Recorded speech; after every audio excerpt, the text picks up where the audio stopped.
jiite na fa réfugié moom daanaka doomu ONU la moom dafa pare rek après ñu xëcc ko parce que il fallait mu am benn continuité kii benn mandat la def il faut mu am ku xam système bi ku ñëw continuer ak moom mu daal di continuer ñu dem léegi boo jëlee ñooñu ñëpp tey jii seen profil nga teg profilu Macky Sall la lañ wax président de la République du Sénégal ne la jiite na assemblée nationale Sénégal après ñooy lan ñoo nekk na ministre de l'énergie nekk na premier ministre d'accord baax na poste la. Moustapha boo xasee ba doon président de la République Moustapha donc loolu ban poste moo ko sut Moustapha loolu amul benn poste bu ko sut Moustapha. waaw mais d'accord naa ak yow. léegi non dama doon wax ci côté diplomatie léegi damay bàyyi ma continuer sama raisonnement. allez-y. beneen bi ci toppaat mooy passifam li mu fi bàyyi bi muy dem am na ñoo xamante ne peut-être mag ñi ñoo koy xam Kurt Waldheim def naa noonu la tudd moom doomu Autriche la woon jiite woon na nation Waldheim xaw ma peut-être dama koy Waldheim Kurt Waldheim doomu Autriche la woon mu jiite woon Nations Unies après ba mu demee ba mu yoree dëkkam ndekete moom bi muy jiite dafa am benn passé bu mu doon nëbb passé bi mooy jamonoy guerre ba dafa bokkoon ci nazi yi ba xeex am benn taxawaay ba après bi ñu ko yëgee mais affaire daf koo topp ba finalement après addinaam réputation daal di yàqu lépp daal di def nii xam nga lu ko waral parce que passeem moo ko dab après. guerre nga wax de. waaw guerre laa lay wax parce que loolu ñoom ñëpp xamoon nañu ne nazi gars yi niñ leen mais ñii ONU ñoom ñooy xeex affaire faate ak yu ni mel ak yooyu. c'est pour dire que ne am na parfois sa ginnaaw loo xamante ne daf lay dab. tey jii Macky Sall mi tey jii su demee ne day dem Nations Unies toujours ma rappelé ko ab conférence dañ ko fi invité woon fële. benn université bu États-Unis ab conférence gars yi defal ko pétition bokkul ci conférence ba pétition lañ ko defal bokkul ci conférence ba tey jii Seydi Gassama tuuti mi dafa ab poste mi da ngeen koy xeeb déedéet te candidat yi mën nañu fi ñu toll dañoo foog ni mën naa yegg fa États-Unis na niip na ko doo jàll du bokk ci candidat yi ñuy retenir dafa déposer après conseil bi dañuy dajaloo ñu xool candidat yi te ku opposé sa veto bu candidature bu ñu validé wul surtout ñu am droit de veto ko candidature am day génn. loolu defoon nañ ko fi Boutros États-Unis ba mu duggee deuxième mandat États-Unis moo opposé woon veto Boutros benn mandat la am ba tey ji. te yaakaar nga ne États-Unis dina opposé non waxuma États-Unis peut-être xamuñu lu fay am foofu. mais li ma bëgg expliquer foofu rek mooy am na lu mu bàyyi si ginnaawam loo xamante ne tey jii ci bëgg jiite Nations Unies. mais il n'a pas été jugé aussi dans son pays. Moustapha. il n'a pas été jugé. Oui. Mais dafa am ay casseroles yoo xam ne dañ koy topp njàpp. il n'a pas été jugé. mais bul fàtte campagne moom la waa États-Unis ñoom Ousmane Tounkara ak ñoom nan lañ ko wutal benn oto def si ay nit ñi faatu nit ñi ñëpp si régime am lañ faatoo. oto bi di circuler ci biir mais am na ci yoo xamante ne tey jii loolu est-ce que Nations Unies dinañ ne ñun kat suñu président bi ñu am mën nañ fa am benn président mu war a dem Sénégal ñoo dañ koy takkal bras wala mu am sens interdit ci àddina bi président Nations Unies du am sens interdit ci àddina. Macky Sall dafa am sens interdit Sénégal. lu tax ñëw fi ba tey. président Nations Unies est-ce que dina am sens interdit ci dëkk. non damay poser question rek. tey jii Antonio Guterres ma le am na sens interdit ci benn dëkk maanaam ñu ne Guterres bu mu dugg fii Guterres bu mu ñëw fi parce que dañoo jàpp ne yaa téye mbootaayu xeeti mais ñun ki bëgg na candidat Sénégal dafa am sens interdit ci ab dëkk. mooy Sénégal ba léegi tegagul tànkam Sénégal lan moo war a tegu fi tànkam donc beaucoup de points yoo xam ne boo ko tegee saal da ngay gis ne man jaakaaruma candidature am benn chance bi. pour mën a prospérer. Monsieur Diop, vous partagez l'analyse de Moustapha? Non, mënuma bokk ak moom partage parce que benn dans le cadrage diplomatique Moustapha dafa daanu. parce que bu dee Boutros Ghali critique bi mu critiqué woon ci guerre contre l'Irak les États-Unis dañu utiliser seen kii pour dem. ñaareel bi premier diplomate Sénégal kan la Bassirou Diomaye Faye. moom la de c'est-à-dire que bu ñu gis nga souvent moi j'ai du mal. Quand j'entends des Sénégalais di bëgg indi le passif ak tamit suñuy querelle interne bëgg ko yóbbu si au niveau international ça dépasse même au niveau national international da koy dépasser le fait que qu'il a été inscrit candidat moi je dis au président de la République Bassirou Diomaye Faye vous êtes la politique diplomatique sa loxo la nekk il faut soutenir la candidature de Macky Sall balaa nga si ñëw. Macky Sall a réussi hein. Il suffit que il est parmi les 4 rek il a réussi. non attends fu mu réussir daal bëgg a déglu. non dama la déglu actuellement dañuy déposer. non il faut faire bul def amalgame Djibril bul def amalgame dama la déglu non bul def amalgame. non dama la continuer vas-y. non xam nga dafa am ñaar défaillance yoo xam ne Macky Sall daf leen ko rouler. moi j'étais pas avec Macky Sall. dama xeex ak moom. mais man au-delà suñuy crise interne yooyu au-delà dafa am fenn fu muy yem bépp doomu réew mi bu demee te deful yenn tâches yi Macky Sall n'a jamais été inquiété ou condamné si benn dossier de justice ba léegi gisuma ko amul interdiction ci Sénégal amu ko loolu amu ko bu ngeen ko gisee ñu xool ban juge moo ko am interdit de sortir ou de venir ça c'est garanti par la constitution du Sénégal ñetteel bi Macky Sall c'est un bon profil pour les Nations Unies et pour le Sénégal c'est pour l'intérêt du Sénégal et l'Afrique Macky Sall a été le président de l'Union africaine Macky Sall a été président de la République du Sénégal c'est-à-dire que xam nga dafa am yu bari yoo xam ne crise politique day am mi ngi mel ni damay rappeler diggante Abdou Diouf ak Abdoulaye Wade biñ dajee Vienne Sarkozy ñëw ba si moom ne ko boo deful Abdou Diouf candidat day nekk sama candidat Abdoulaye Wade joué le tour te ñëpp xamoon ne Abdoulaye Wade dafa amoon ñagas-ñagas même ak Abdou Diouf. mais est-ce que mais Abdoulaye Wade non c'est la non dama ne la boobu France le Pastef ak le président l'ancien président Macky Sall au-delà du Pastef ça gis nga le Sénégal ne compte pas gis nga pays membre la rek vote la am mais bokkul ci pays yi naan dañoo dëgg ñuy wax ne dañoo bokk ci conseil de sécurité ñuy décider bokk ci te candidature yi du ce pays moo koy porté moo tax ma wax leen ne leen dafa am intelligence bu Macky Sall kan moo koy porté dama ne pays bu nekk mën na ko porté moo tax Burundi porté bu leen fàtte ni mais est-ce que ce pays bu ko porté du gën a am crédibilité aussi bu fekkee da nga nekk ak ay nit comment ça fait que écriture bi ministre des affaires étrangères bind mais xeeb nañ ko li mu bind c'est grave comment ça fait que un ancien président de la République écrit au président de la République nga ne nan bàyyi ba candidature yi des na ñu tontu la mais c'est deuxièmement troisièmement nga ne ñoom di réceptionner lettre bi mais léegi léegi lan la ñuy wax c'est l'efficacité et la rentabilité et la rivalité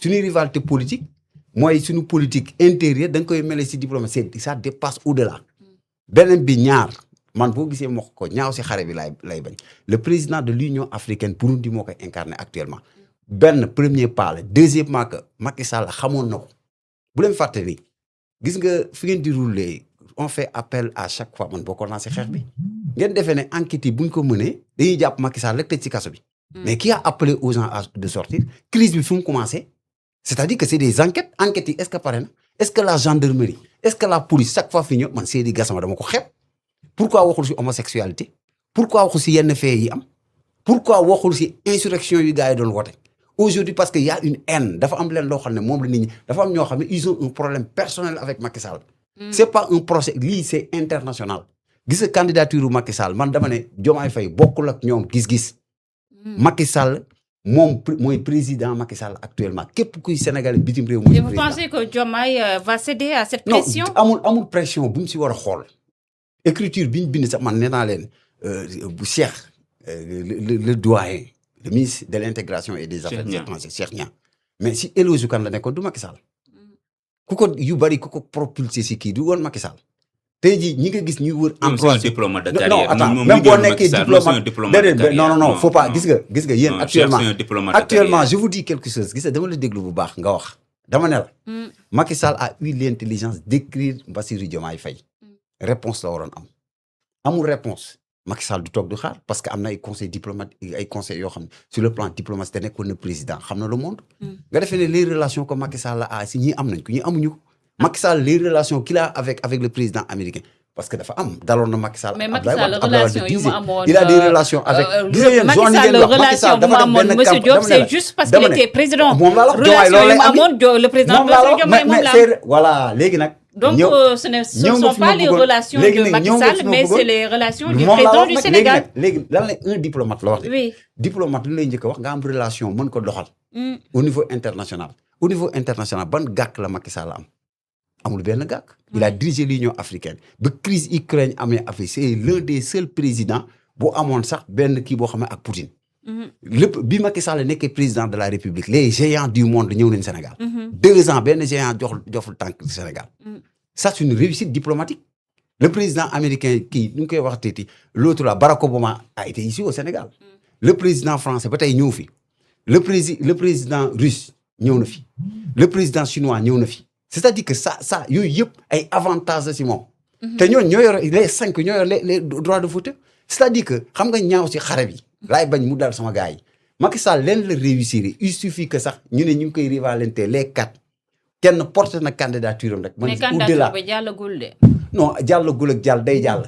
kooku maa la ko wax fii day jàll. xam nga tax day jàll gis nga amul benn condamnation bu mu am yooyu yëpp dañ koy xool. xam nga tey pour nga ji nit dara même Macky Sall sax même boo ko condamné tey day bénéficier de présomption d'innocence gars yi am na ñoo xam ne téere leen si kaso bi kenn jugé gul leen. attention te Macky Sall li ñuy wax dëgg si crise bi amoon Sénégal fu mu sookee ko. est-ce que situé nañ kan moo si responsable. tey jii moom laa waxoon tey si université ñenn ñi doon achète ne demain am na kenn ku si génne ne demain Sonko va rendre parce que moo joxe ordre ma ne leen non attention. c'est-à-dire que bul yaakaar ni yow ni ngay xalaatee rek noonu lay xalaatee yem xool leen cursus bi ak jaar-jaar yi ak fan lay jaar ak question de candidature yi ni nga koy tegee ak droit de veto bi. man dama gëmul un Sénégalais buy xeex beneen Sénégal buy wut loo xam ne njariñu réew mi la. man pour man ñi indexé wu si kii bi dañu commencé nekk les ennemis de l'intérêt du Sénégal par rapport aux Nations Unies. parce que dañ nekk si fenn boo xam ne kii ba un candidat qui rassure lañ wax. 3 américains latinos lañ gisagul ak benn africain muy Macky Sall. si toute l'Afrique les autres ne rassurent pas. si toute l'Afrique laa wax. s'engage derrière Macky Sall un seul Sénégal ne du engagé PM. il y a un problème interne et problème politique et problème personnel que je vois. gisuma si ay problème leen. c'est-à-dire que il faut que ñu jël suñuy égo ñu teg ko fee. Jibril non dafa am lu bëgg Jibril dafa am question ma la bëgg poser Jibril non kan moo wax ne génn leen si tànn dafa am question ma la bëgg poser Jibril est-ce que toute l'Afrique est derrière Macky Sall? si l'Union africaine moom. non toute l'Afrique non dama ne la union mais qui incarne l'Union africaine. Jibril dafa waa déglu ma. dañuy waxtaan nañ dégluwante.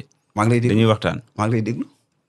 Union africaine Jibril kii candidature am du candidature Union africaine. Burundi moo ko porté. ah non wax nga ko li non déglu ma rek déglu ma. le président de l'Union africaine lay wax. waaw déglu ma wax la rek. Burundi. waaw déglu ma wax la rek déglu ma Côte d'Ivoire Sénégal rek laa gis te Sénégal waxagul porté gu ko de.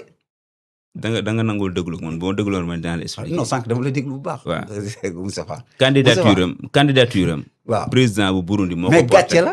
gàcce la Burundi di porté candidat gàcce weesul foofu. waaw déglu ma rek ma ñëw. déglu ma rek ma ñëw. nit ki am na sañ-sañ bu yoree doomam. mu am lu mu bëgg a bokk ji. yow nga génnee ko sa njaboot bokk ci. mu dem keneen porte ko est-ce que gàcce la. da ngay laaj non da nga may déglu ma dem rek. kon yow da ngay sànni sa njaboot keneen jël. non da nga may déglu ma dem. mu dem sa àll ba au lieu nga fat ko sa biir kër. da nga may déglu ma dem. boo ma dégluwul rek waxtaan bi du am solo. demal waaw. ki nga xamante ne dafa xam ne doomam tey ji par exemple fi mu ko tegu fa. mu génn dem beneen papu jàmbur jël ko wala keneen jël ko yóbbu ko. bu réussir nag. est-ce que gàcce la. bu réussir gàcce la kay si ki ko génne. ñett kër di nga nekk sa kër nga am doom ji léej déglu rek bu baax. mais da nga may may ñii di gouverner kenn ñoo gën a léej ñëpp de. waa léegi te demain fera jour ah. waa Jibril attention léegi may ma continuer ngir yàlla. mu continuer après di nga jël la parole. Moustapha allez-y oui. candidature bi Union africaine porté wu ko. loolu précision Union africaine dafa am ay instance. Jibril da ngaa jàng Union africaine dafa am ay instance. waaw dañuy daje bañ daje Addis Abeba est-ce que bañ pare déglu ma rek. waaw da nga may déglu rek ma ñëw. non yooyu ay wax la. bañ pare non da nga may déglu rek. am na benn résolution bu ñu génnee ñu ne Union africaine kat porté na candidature Macky Sall amul. doo dox ba gis benn kayit bu ñu ne Union africaine moo ko signé ne Macky Sall mooy suñu candidat amul. weddi wuñ de. waaw léegi kon moo tax ma ne Union africaine génnee leen ko ci. porté ko non li am ba des mooy le président en exercice bi Union africaine moo ko porté nekk président bu Burundi. waaw loolu mooy dëgg. waaw waaye boo ñëwee Union africaine moo porté. man dama jàpp non porté ko amul dama jàpp. non Jibril non benn pays à part le Sénégal te Sénégal sax waxagul ne bokk. Jibril waxaguñu de. yow da nga nanguwul déglu bu doon da koo porté. tey ji di nga dégg est-ce que boo weesoo. sunu homme politique yi nga dégg assurément dégg nga benn président bu nekk ci Afrique. bu jóg ne man maa ngi jàppale candidature Macky Sall. mais Burundi def na dégg nga ko. non dama lay wax bu weesoo Burundi bu weesoo Burundi. la voie autorisée c'est qui actuellement lan mooy la voie autorisée Burundi nu mu nekkee voie autorisée moo yor actuellement président. Burundi mooy waxal Sénégal nañ ko démentir ñoom. léegi corps diplomatique la am gis nga dafa am langage diplomatique man nekkoon naa si des affaires de ak Abdoulaye Wade nekkoon naa si. dafa am langage boo d'accordul da nga naan d'accord ma dama ne tey jii bu fekkee Sénégal d'accord si ki yor présidence su Union africaine il n'a qu'à écrire comme ni ñuy bindee ne jot na lettre bi. mais prononcé gun dina porter avant ñuy def clôture. c'est vrai Macky Sall a anticipé dama leen wax benn affaire bu leen fàttali ne Macky Sall. ancien président la il connaît bien le monde. li tax mu installé au Maroc maa ngi leen koy wax nee naa leen Macky Sall ba mu préparé devant pour dem devant la scène internationale ñaar la def dafa dem Maroc xam na les relations que le Maroc a eu avec les États-Unis ak kii. Macky Sall c'est multiplication de sorties ces conférences internationales yi muy def. parcours yi muy def yëpp lu ko yóbbu Kenya après mu dem Burundi. Parce qu'il sait très bien que... c'est Alassane Ouattara. Donc, Macky est parti pour gagner, en fait. Non, il est parti... Mais Macky Sall... Non, quand moi, il y a une candidature du parti pour perdre. Et puis, deuxièmement, la présidente syrienne, l'ancienne présidente syrienne, mais elle a beaucoup de problèmes dans son pays. Donc, il faut impliquer. Crise éducative, les réformes, ils ont défendu. Mais nous, ils ont importance. Si am importance, moi, nañu mobiliser l'Amérique latine bi ak yeneen puissance yi pour moom mu nekk ko ñu fàtte suñuy crise interne mais fii dañoo bëgg a jël suñuy crise interne et des crises personnelles moi je vois des gens comme Seydi Gassama dama ko xeeb ay problèmes personnels la ñuy wax c'est des gens yoo xam ne jamais au plus grand jamais duñu doxlu askan bi baax l'homosexualité na si wax moom na si wax si yeneen crise yi am à l'université kenn dégg ko ci c'est-à-dire que ay Macky Sall ñoom Macky Sall mooy lap sax le plus présent actuellement. Et le débat tourne autour de Macky Sall. Mais li ñuy def sax loolu ngëneelu Macky Sall la parce que man dama yaakaaroon li Sénégal day dépassé yooyu suñu crise interne ak li am mais yéen la ñan lañ jox pouvoir bi ñoo am droit édifier nit ñi si li fi xamoon te bu ñuy def nag ñu bañ a def parparloo enquête bi jaar yoon affaire bi du benn nit de ku nekk ak sa part de responsabilité li fi amoon. Tout à fait. Munoo ko ñëw ne Macky Sall da ngay jur lépp Macky Sall ku nekk am nga ci part boo ci des. léegi nag justice bi la ñu war a bàyyi mu liggéey mais une fois arrivé au pouvoir yéen li ngeen waxoon yëpp dañ koy éclaircir la ñu waxoon lan moo fi leer actuellement. Tout à fait. Nous avons tout le temps moo tax man la question Macky Sall pour man. J'appelle au président de la République. ne ko Burundi ka fa nekk sa homologue c'est pas yow yaa war a porter cette candidature. Macky Sall mu jàll ak mu ñàkk a jàll li mu bëggoon am na ko porter candidature dem bu nu ñaaw si xale bi. Moi, j'ai vu, ba ma gisee texte biñ bind ne message du ministère des Affaires étrangères et de l'intégration man toog naa ba mu yàgg ne est-ce que ministère bi la naa xool parce que gis naa mu fuité mais ba ma gisee ni moo ko bind dama ne man yaakaaruma woon le doyen fi mu toll dina génnee réponse bi te question Macky Sall mooy lettre yooyu am na beneen candidature boo demee si kii organisation internationale de la francophonie mais le professeur de poésie là nee na amul sax ba tey réponse il y a tout le temps dans la diplomatie sénégalaise diplomatie bi dafa am défiance gis nga kan moo yàq moom la diplomatie bi amee défiance c'est Yacine Fall ba mu prononcé aussi question de candidat du ngeen figurer non mais le nom de Macky Sall figure partout c'est-à-dire que ñoom am na ñoo xam ne waruñu gaaw wax lépp mi ngi commencé si Yacine Fall mooy sortie boobu mu defoon c'est-à-dire que am na sortie yoo xam ne c'est ñun ñaar la mais ne devait pas impliquer la gestion de l'État et la gestion de la diplomatie internationale parce que Sénégal actuellement nii diplomatie dafa daanu de. gis nga li xew Maroc. Je rappelle que l'invité est Djibril Diop, il est le président du parti FPRS, Front pour la République du Sénégal. Moustapha, je pense que vous bàyyi la ak invité bi. kii moom def na émission ba pare. ma bàyyi la ak invité def na émission. question yu bari dañ ciy déggoo. mais am na question yoo xam ne nag duñ ci déggoo. non parce que moom du déglu. moom c'est ça son problème non moom du déglu. Djibril du déglu. du déglu waale man sama yoon new si ay xarit ngeen. kii du déglu waale. question bari mais question bi moom Moustapha c'est un diplomate tey Moustapha xamee wu ma ko nii man daf maa bett. Oui yéen ñaar xamante ngeen. non Moustapha tout le monde xam nañ ni. Moustapha serve de conseil man Moustapha ay conseil dama koy. léegi Djibril. oui waaw. tey jii réew mi gis nañ li am ci diggante Diomaye ak Sonko ban lecture ngeen ciy defal noo ko gisee. waroon am